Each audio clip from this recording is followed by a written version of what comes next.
আসসালামু আলাইকুম। আমরা আজকে এমন একটি ব্যক্তিকে পাইছি, দেখেন এই যে মুরব্বিকে পাইছি আমরা। দেখেন অনেক কষ্ট করে আমি লাইব্রেরি বাজারেতে পেয়েছিলাম ওনাকে।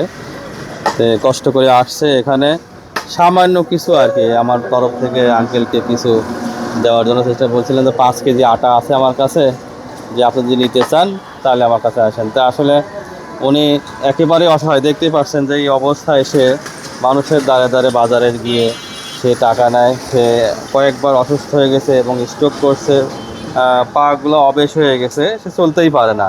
তো এমন ব্যক্তিকেই আমরা আসলে সাহায্য করার প্রয়োজন মনে করি।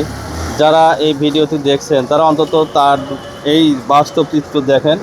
ইনি কিন্তু একেবারেই অসুস্থ, পথ চলতে পারে না, তবুও পেটের দায়ে সংসার যেহেতু সবারই থাকে, সেই সংসারের ভার, এই ঘানি এখনও তার ঘাড়ে আছে, সেই ঘানিটা বয়ে বেড়াচ্ছে। যে আপনারা অন্তত এই ধরনের মানুষকে একটু সাহায্য সহযোগিতা করুন, তাহলে অন্তত এনারা এই বাড়ি থেকে যেন এই মানুষের দ্বারে দ্বারে না আসতে হয়।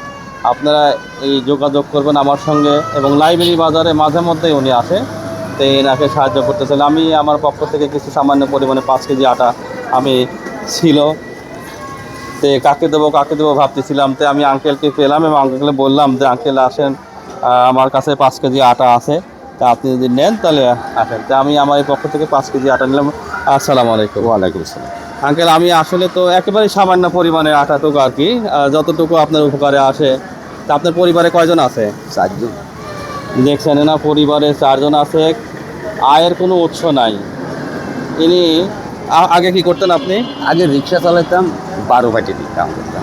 ইনি কিন্তু ওই যখন তার যৌবন ছিল তখন কিন্তু তিনি হাত পেতে কারো কাছে চাইতেন না, তিনি কাজ করে খেতেন, রিক্সা চালাতেন, যখন যে কাজ পেতেন সেই কাজ পেতেন। এখন তো তার কম নেই, কিন্তু বাধ্য হয়ে তিনি আমাদের কাছে তিনি আসছে।